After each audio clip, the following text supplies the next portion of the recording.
মোদি বাল বিকাশ যোজনা অর্থাৎ প্রজেক্ট, এই প্রজেক্টের আয়োজিত অনুষ্ঠানে উপস্থিত থাকতে পেরে আমি অত্যন্ত আনন্দিত এবং আরও আমি আনন্দিত বোধ করছি যে বহু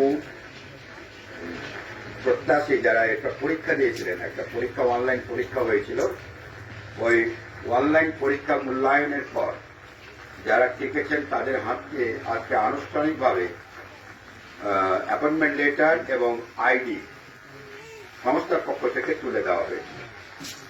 যতটা আমার মনে হচ্ছে এটা একটা এনজিও ধরনের সংস্থা যারা বিভিন্ন অনুদানের মাধ্যমে একটা প্রজেক্ট নিয়েছে এবং খুব সুন্দর প্রজেক্ট। এই ধরনের প্রজেক্ট আমাদের এখানে আমাদের আইসিডিএস এর মতো একটা প্রজেক্ট, যেখানে গ্রামের দুস্থ ছেলে মেয়েদের কিংবা পিছিয়ে পড়া ছেলে মেয়েদেরকে, যারা পিছিয়ে পড়া তাদেরকে এনে কোচিং এর মাধ্যমে তিনটে স্তর দেখলাম।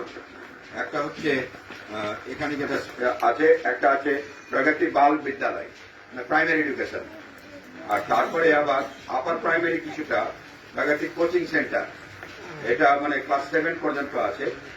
আর তারপরে আছে প্রগতি কন্যা বিবাহ যোজনা, অর্থাৎ বাল বিবাহ যেটা হয়ে যায়, আন্ডার এজ ম্যারেজ, তার উপরেও ইনাদের কর্মসূচি আছে। এছাড়া আরো অনেক উদ্দেশ্য রয়েছে এই সংস্থার, মহৎ উদ্দেশ্য রয়েছে।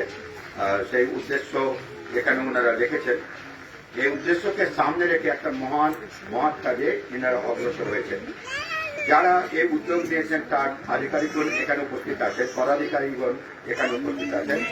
প্রত্যেককে আমি আমাদের এই এলাকার পক্ষ থেকে আন্তরিক অভিনন্দন জানাচ্ছি। যারা অ্যাপয়েন্টমেন্ট হাতে পেলেন তাদের অভিনন্দন জানাই। সঙ্গে সঙ্গে একজন পদাধিকারী আশা করলেন যে এটা অ্যাপয়েন্টমেন্ট একটা ন্যূনতম মিনিমাম একটা অনারিয়ামের মতো আপনারা মাসে মাসে এখন পাবেন।